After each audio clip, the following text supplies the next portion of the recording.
Hi guys, welcome to another episode of Devongunsmith Diaries, and this is one of those nice guns, and there's a story behind this one. And this is, everybody calls them an ANS or a FAMARS. FAMARS being Fabbrica Armi Diabatico Salvinelli, or ANS. And this is a quick service on a storage gun, so let's get into it. If you enjoy the content, don't forget, like, subscribe and click the notification bell. And this gun has a tale to tell. It was with me probably about 5 years ago. And anybody who knows anything about the ANS FAMARS will know that they're no longer in production. And they were typically making, would you believe, beretta SO9s and 10s. So there's a story there. My client went to Beretta and said, hey, I want a custom gun made. I said, well, we don't make them, but you need to go to FAMARS, ANS, Fabbrica Armi Abbiatico Salvinelli in Gardoni. So he did. Spent a lot of money on this gun. Lovely gun. And yeah, they did him proud, to be fair. It's seen a bit of wear and tear. They stopped trading in 2012, so it's 2020 now, 24 now, so you know it's been around a while. And I remember one day in the workshop, my customer, one of my long-term loyal customers as well, came in very shamefaced. Oh, got a problem. I've just paid 1,400 quid to have this serviced up in Scotland. Oh, nightmare. And he was hanging his head and he's like, I know, I should have brought it to you. Sorry. I'm like, yeah, no, well, it's fine. You know, what will be, will be. You're up in the Highlands of Scotland. Of course, you're going to use the nearest gunsmith. Anyway, there's a hell of a story behind this. A sorry tale. And he said, you know what? It's still doing it. And what it was doing was hang firing on the second barrel on the changeover. And what was actually happening was it wasn't doing that at all. It was hang firing on the first one because as it was closing, the hammer was going back down onto rest on the first barrel. And it was the second barrel that was actually cocking. So when he was firing it, was the second barrel that was firing. Could have had a double. It could have been doubling if he hadn't been careful, but he was lucky. Took it to this Highlands gunsmith and bought a few accessories for him. Spent £1,400 with the guy. Brought it to me after. He said, still doing it, still playing up. And I said, look, I'll take it apart and I'll see what I say. I said, whatever happens, I'll give you a report with all photos and showing you what, if I find anything. Anyway, sure as eggs is eggs, I took it all apart. Found all kinds of problems with the sears and there was wear and tear. They'd not been polished out at all. So if I can find them after 5 years, I'll find the documentation and I'll include it in the video. Photographs that I did, macro photographs, where the sears had never been polished. I polished them, balanced the hammers. They all worked fine. When I say balanced them, I mean made the trigger pull the same on both sides. Absolutely fine, went away. I said, look, you have to really break the gun properly for the sears to snick properly. I've not taken it completely back to where it should be because as it's a new gun, there's going to be wear and tear and we don't want it cocking, you know, too early and stuff. Anyway, they came in for service some time ago and I said to him, oh, you still got the FAMARS then? He said, yeah. I said, how's it going? He said, well, it's been great since you did it. Anyway, it's about to go back to him and I'm about to just give it a quick service. Won't be doing this because he's quite hard on his guns. But next time it comes in for a proper service, I'll take care of that, lift all those dents. But we will see. So as you can see, dated July 2018, and it's a letter, report if you will, referring to the issues with the gun. You may not be able to read it, but I can for you. Following your instructions to investigate faults and any works carried out on your shotgun, my findings are as follows. No new parts or safety catch, and the drop lock catch is sticky but works. I suspect some work, but not much work was done to make the drop lock catch work better. Some basic work was previously carried out on the fore end to tighten the catch, with possibly some attempt to repair screws attaching fore end wood to steel. Some minimal work has been done to repair crack on fore end wood, but no acceptable French polishing or burnishing has been done, as crack is very visible. No work was evident to support the assumption that a full service was carried out, as the bent on the tumblers and the sears were scratched and worn, resulting in poor cocking performance to the right tumbler specifically, meaning the tumbler would relax back off sears, potentially causing a detonation and closing a gun. Clearly that means a doubling. And that is the summary of my work, if I could say it. So I actually just did the trigger group, frame, ultrasonic clean and hot bath, polished the engravings a little bit, touched up the barrel blue, stripped the lock, adjusted the cocking dog, polished the sears and reassemble. So I saved my customer, he said around £1,000, and got it back because he produced this letter. So yeah, you can see the sears before and after. And you can see the tumbler bents where they're scratched, and after where they're polished.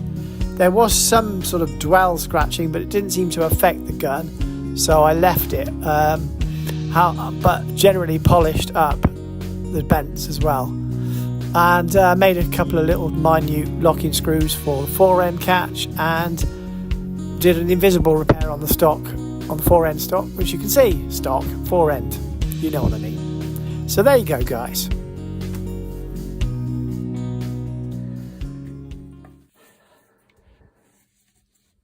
I honestly can't remember how to release that trigger. It's not there. I think it was on the safety. If you really yank that back. There it is. Oh, yes. There she is, my beauty. My precious. Yeah, there's a bit of oil in there. Just need to check. It's well oiled, actually. It's a little bit too oily for my tastes. Possibly. It is literally an eon since I last released this gun from its... So there's that beautiful action, and this is just a cursory check, pre-delivery inspection. So it's clean as inside. There's no visible markings. If I action the firing pins left and right, as it is literally, and it goes up and down, they're fine. I am happy with that. Just a note, there's no need to take the back plate off, the side plates off, because they're not side locks at all.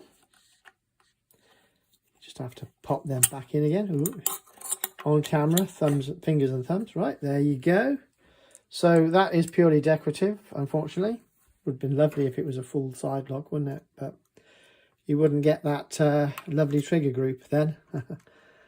There you go, they're engraved as one, you see. Now, interestingly, they probably face that screw off and finalise that bit to match. But, yeah. They are as they are.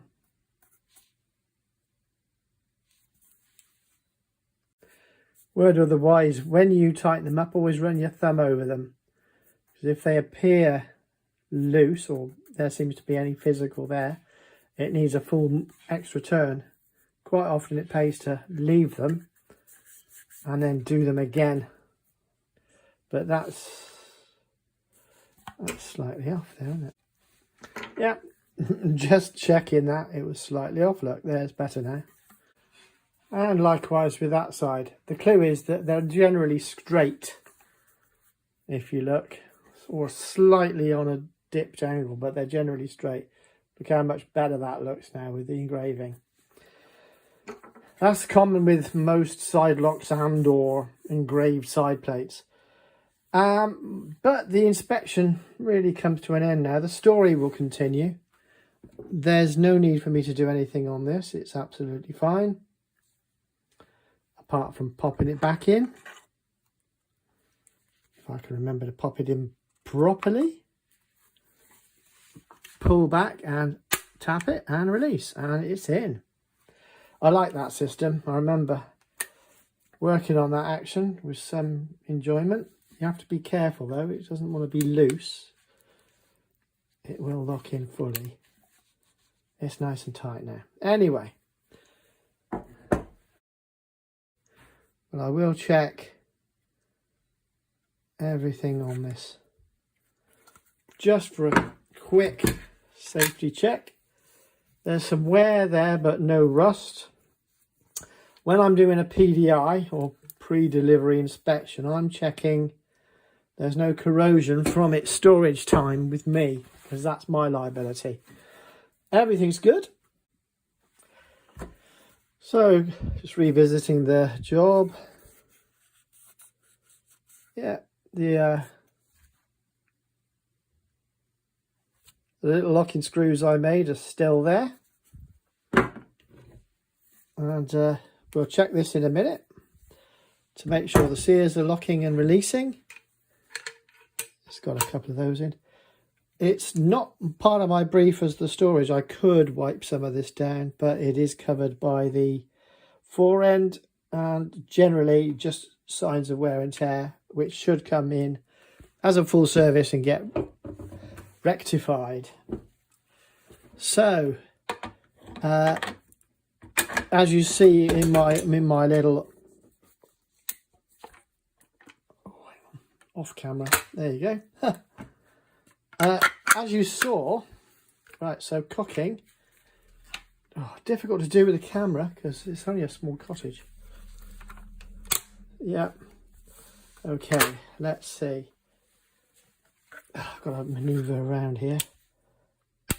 Yeah, on report, tap the gun. Yeah, so we've got both of those. And then, yeah. Now, when it used to have a problem, and this was 6 years ago, you just had to make sure it was open fully. Ooh, tightness. Right. Fire. Tap. Fire. Yeah. It's working and cocking as well as it did 6 years ago, which is very gratifying.